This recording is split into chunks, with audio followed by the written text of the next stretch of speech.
Welcome to today's episode of Financial Fluency. Today I'm here with Heather DeSantis from Heather DeSantis Public Relations. Hi, Heather. Thanks for joining me. Hi. Did I say that correctly? You're perfect. Okay, good. I just wanted to check. You're perfect. So, Heather, you are doing public relations for small and mid-sized companies. Is that right? Yeah, small and mid-sized companies. Where I'm at right now, I'm really focused on working with entrepreneurs and social entrepreneurs and really people at the end of the day who want to be nationally known and internationally known for their cause and mission. Well, that sounds great. Can you give us some examples?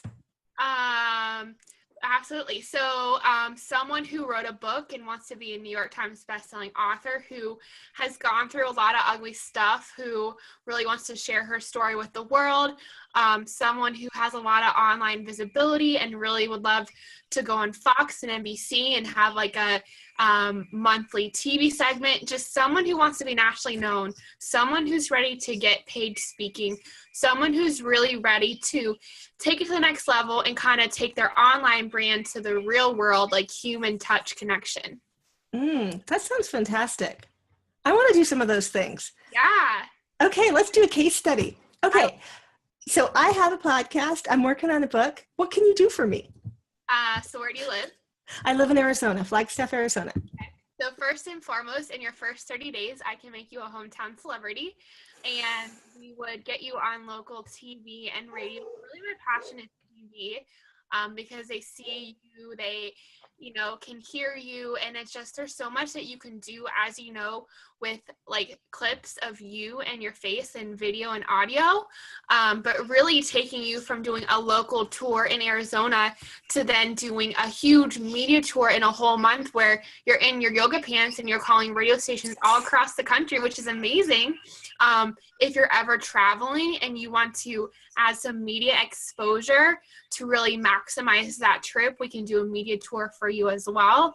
And then once you really publish your book, we can do a whole tour for you there too. I would say people feel like they need to wait to do PR, but first and foremost, a publisher is going to ask you, what are you doing to increase your influence and credibility? So if you already know they're going to ask that, it's important to prepare that now, but also, why wouldn't you want to start openly talking about your story now, and start kind of pulling nuggets out of your book while you are writing, because you never know really what's going to resonate with someone and what you'll end up saying that surprised you that maybe is a part of your story.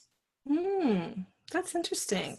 And it's something I feel like a lot of people who are trying to publish books right now, if you're going traditional publishing route, it does seem like they want people who already have their platform. They already have their audience, their mailing list, their, YouTube audience or whatever it is to sell to from the start. Absolutely. They definitely ask you what your numbers are. That's important for the proposal for your book. Interesting. So what kind of stuff are you working on right now? Oh my gosh. So lots of big media tours for clients. So Random Acts of Kindness Week is next week. So I created this big... I didn't know that. Yeah, it's National Random Acts of Kindness Week. So I created this big media campaign contest to drive awareness for this charity called Tween Girls that raises awareness for tween girls. And this amazing program is ran by a woman who has a coaching program. So really, it's going to allow her to get national and local experience telling her story in a really robust time frame of 2 weeks.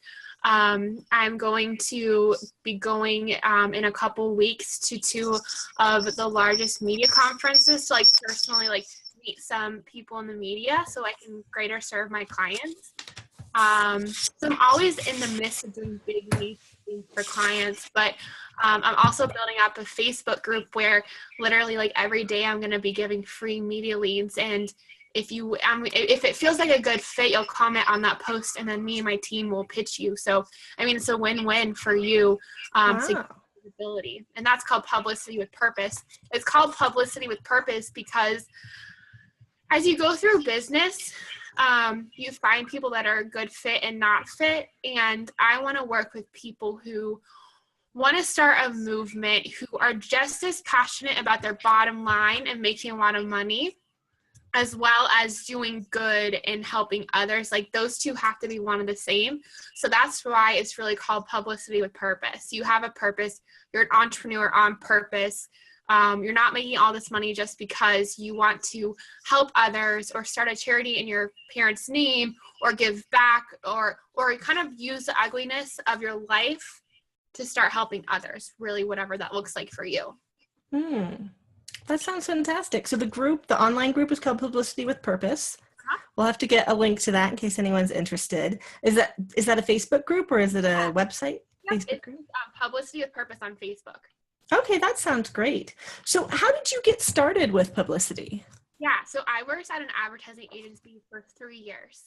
And we worked with food brands and everything from working with the NFL Network to Yahoo Sports. I worked with all the major sports stations because a lot of what I did was doing media pre-press for the Super Bowl, where I worked with a national charity that raised awareness for football players that needed financial support. Because really years ago, football players didn't make that much money. And then they incur all these medical expenses to where they are now older, they need help. So I worked with this amazing charity and worked hand in hand with a couple NFL players and some of the major sports stations. So I learned so much in those 3 years. I always knew I wanted to be an entrepreneur. And then I left in June of 2015 and then really sincerely started my business April 2016. Cool. And so April 2016, it is now almost a year from then. Oh, I coming know. up on it.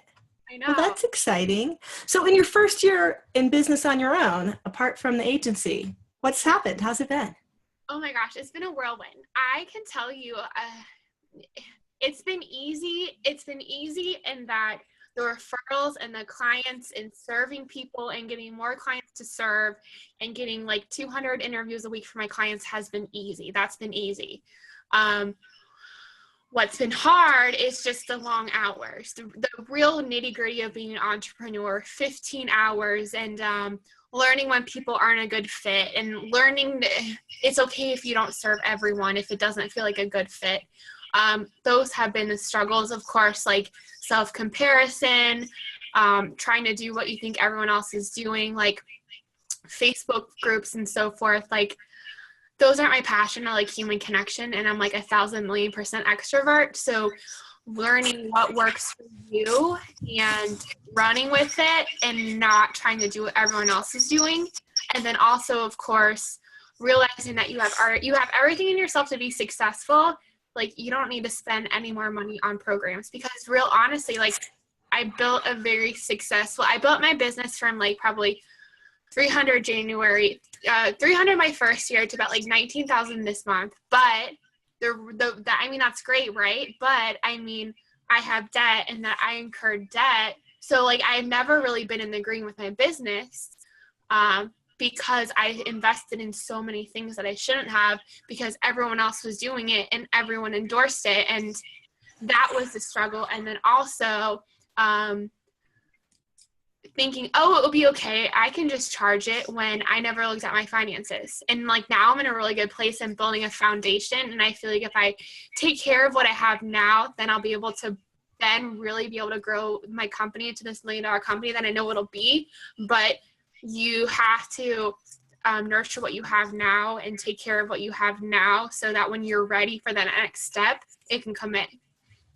I think that's a really good point.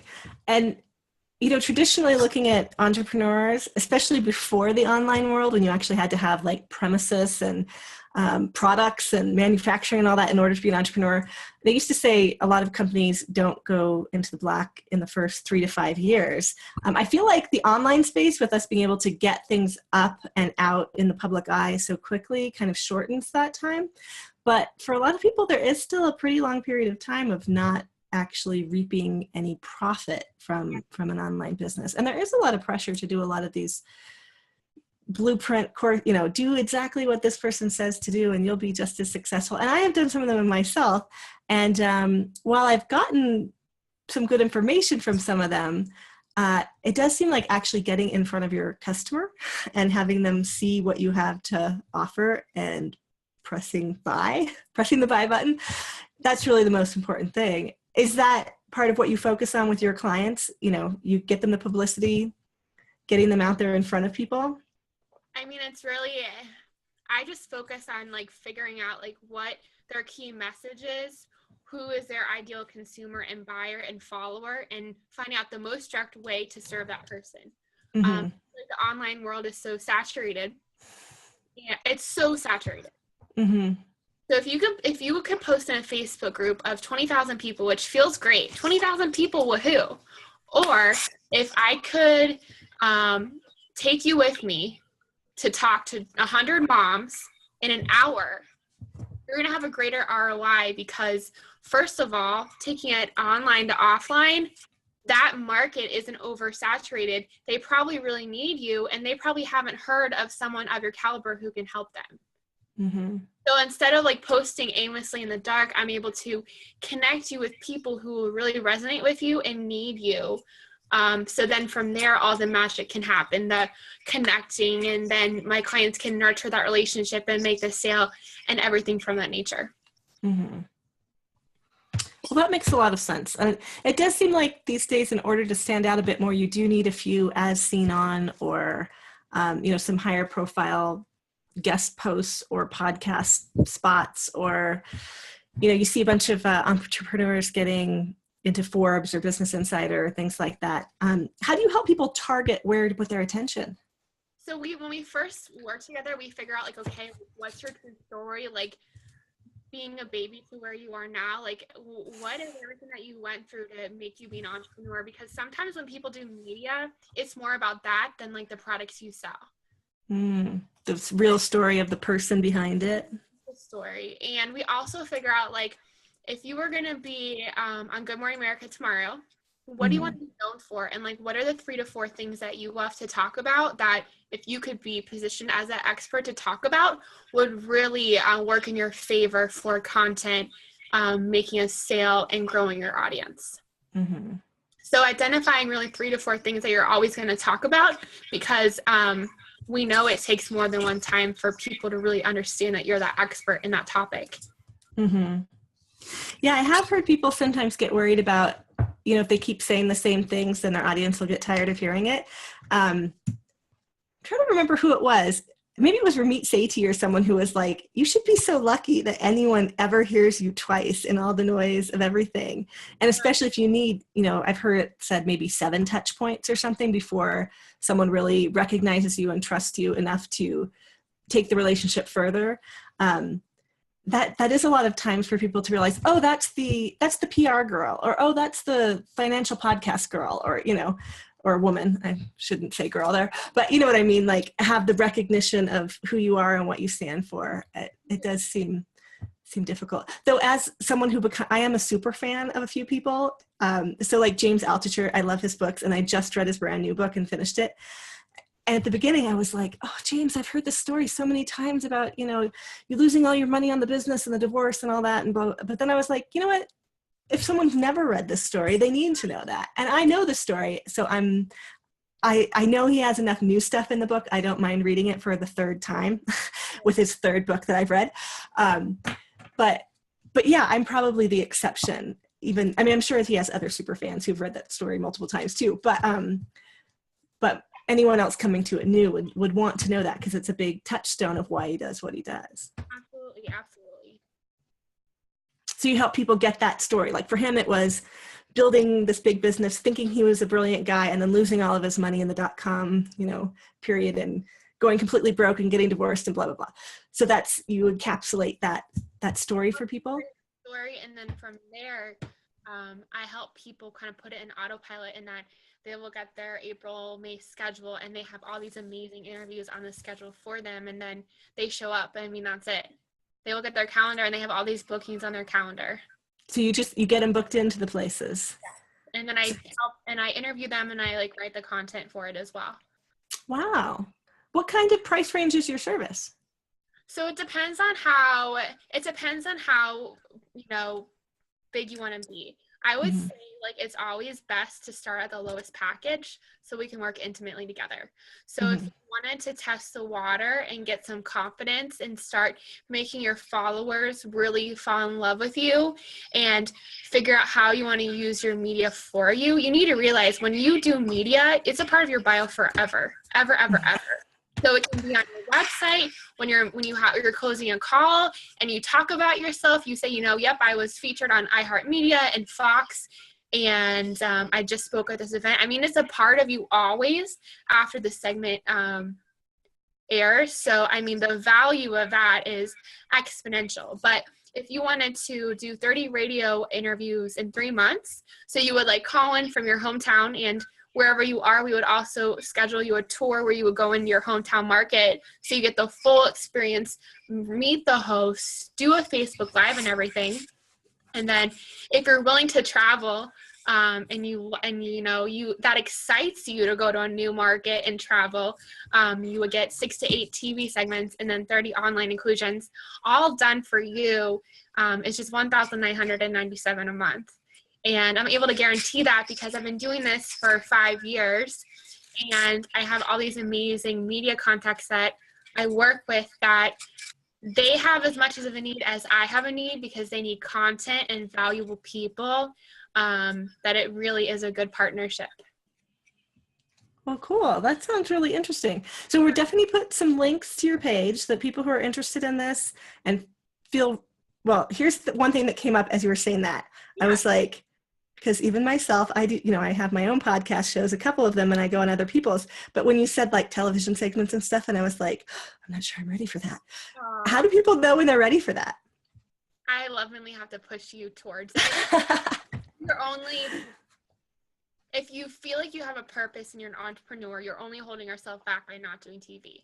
And if there's your competitor to your right, whatever. If you have a competitor to your side and you're not doing, they're going to do it. So you have to keep moving and make it happen. I mean, you just need to trust the process, realize you have a story. There's no surprises because we'll work together on what you want to talk about. You get the talk notes ahead of time, and then the media gets an outline of what to ask you to. And then like 98% of the time, the media will ask you the questions that you hope to be asked of you. So really when you go to your TV segment, you're ready for it. And it's more of an opportunity cost for you not to do TV than to do it and you feel like you're going to puke after, Or maybe right before. That's funny. Well, I feel like a lot of us are getting more used to the idea of having our faces out there because of things like what we're doing right now. If you're listening on iTunes, we're also recording the video Zoom, and I put the videos up on my YouTube channel. And I think a lot of people, between Facebook Live and YouTube channels and these different things, people are getting more used to and comfortable seeing regular people all over the place, where we used to only see very highly polished people on television, Absolutely. So it's kind of leveling the playing field for the rest of us a little bit. Yeah, absolutely. So, okay, let's pretend my goal, since I'm talking about one of my heroes who is in the financial services space, although she has a very different background and a lot more training in journalism and finance, both. I adore Farnoosh Torabi. Do you know Farnoosh from So Money? And then, and Follow the Leader. So she's done both an amazing podcast. She has a television show. I've come from a very different place of being an entrepreneur first and being in a lot of bands and doing music and stuff, and then sort of coming into money through my interest in helping women, because I have 2 special needs kids, and a lot of the women I know who are in the same circles I'm in end up working from home because the traditional corporate world isn't that friendly to moms, especially with special needs kids. That's a quick side story for me there. But so if I wanted to, I would love to do more of what she does, television shows and podcasts. I've never wanted to focus just on millionaires or successful people because I feel like I can't relate to a lot of those people. And I think a lot of us can't. I think we relate more to each other entrepreneurs. So that's been part of my excuse of why my goal hasn't been like 1 million downloads. But maybe I'm selling myself short. What do you think? How can you help me? So first and foremost, I would say, because you're so who do you want to serve? I mean, do you really want to get back to helping other moms who have kids with disabilities who feel stuck in their corporate job and can't do both? Like, where's your passion right at this point in time? Well, to be honest, I've always been entrepreneurial. I started my first band and magazine in college. I started a record label straight out of college. So when I did start doing financial help with other special needs moms, because at the time my kids were born, it was so hard to navigate just insurance before ACA came out. But once I started doing that and got into online groups, I started doing it for other entrepreneurs. And as much as I do love the special needs population, I'm not a specialist there. And I do know more about people trying to build their businesses, because I've done our record labels. My husband and I have done our, we ran a cattle ranch for 14 years and just left that recently. And I've done this online stuff that I've been doing for the last couple of years. So I think, and really all of it comes down to a feminist standpoint. I feel like women need to, we'll never be truly equal until we're financially equal, because that's what our society values so much. That's how we measure value, is money. So I feel like I've been able to sort of filter my riot girl and punk rock ethics into financial feminism. That's what I call myself, a financial feminist. That makes sense. Okay, help me to understand this. If someone were to fall in love with you and see you on TV or radio or a podcast, and they called you today, how would you help them? The first thing I need to understand when I help anyone is really the framework of your business, services you provide. So in the past, I have done one-on-one, and I have run a group program, which mainly helps women who are starting out in their working from home outside of the traditional 9-to-5, get started in their business before they hire financial professionals. So I have done that some, which is mainly getting your personal finances in order, figuring out when you have to start paying quarterly estimated taxes, all that kind of stuff. But I've started pulling away from that because I love podcasting, and I'm working on a book right now. So ultimately, if I look at my dream life, I would like to write and have a talk show. Amazing. So I'm actually more interested in having interesting conversations with people like you, like this. I would love to have interesting conversations that I could share with the world every day and write books. That's amazing. Well, the first thing I would do is, so there's always like different awareness months. So what I would do is just sit in, non-negotiable, like just how you are doing your podcast interviews and you love talking, like I would open yourself up to like talking to the media around curated content that you love to talk about in regards to finances. Okay. I was like, the thing of it is so many miracles happen when you open yourself up from PR. Like I've had clients who now they have a monthly show in iHeartMedia, to another client who brought in 7 figures in 3 months because of all of his PR. He was able to maximize it with all of his systems in place.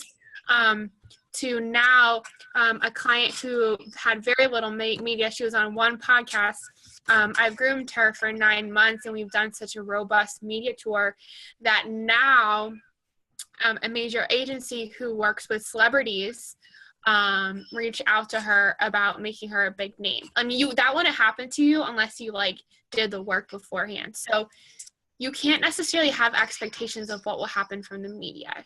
You just need to realize that only goodness will come, and if you're talking about what you love to talk about, that you're going to increase your influence, your following, your credibility, and you're going to be able to use that media for every close that you do. And also, if you're looking for sponsors for your podcast or people to cover your book, and like you can leverage that media for the cost of that. And you can when you're asking for money, you can say, listen, like if you give me $3,000, I have these upcoming media appearances, and I will mention you in return for you sponsoring me. So adding media is a really nice way to leverage that to really get what you need at that point in time. Interesting. Okay. That's a lot to think about. And here I think I'm like slightly media savvy because I have people on my show talking about their programs and their books and things, but there's always more to learn, isn't there? Absolutely. Yeah. Okay. Well, and thank you so much. One of my favorite things about having a podcast is I feel like I get free coaching in the different sessions. So I appreciate you going through what you would do with me. I think that would be interesting for people to hear too. And obviously part of the reason that I love having people like you on is because I feel like for the listeners who are mainly women working outside of the traditional 9-to-5, that's pretty much how I present the show, getting PR probably feels out of reach for a lot of them. What would you say to people who feel like it's out of reach? Oh my God, you are sitting on a gold mine. I mean, this is a thing. Like, your local market is in need of you. They do have morning guests on every single day, and you don't have to travel anywhere. And it's going to add some legitimacy to you that you're not spending all your time on your computer, because your family and loved ones are going to see you out being endorsed by TV stations and radio stations they already watch. So, I mean, if you do nothing else, there's no reason why you shouldn't be on TV and radio in your hometown market. I mean, it's so much easier for you to get on your local market because they want local news and people. It's much harder for you to pitch yourself to get in another city because you don't have necessarily a connection.